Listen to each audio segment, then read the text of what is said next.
Kumba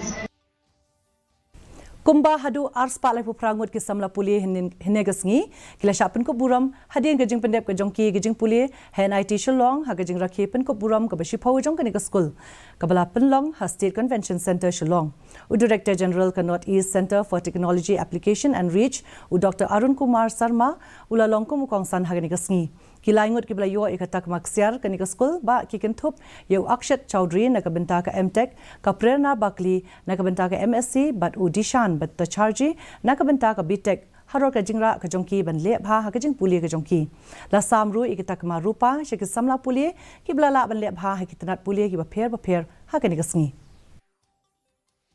and the environment make decisions. 47, but I can see that it can happen. As I did mention, this is very important part of this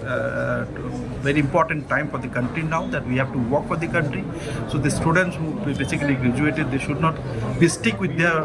the normal work that they have to do. They have to think something unique, something different, and then think in such a way so that they can contribute for the country.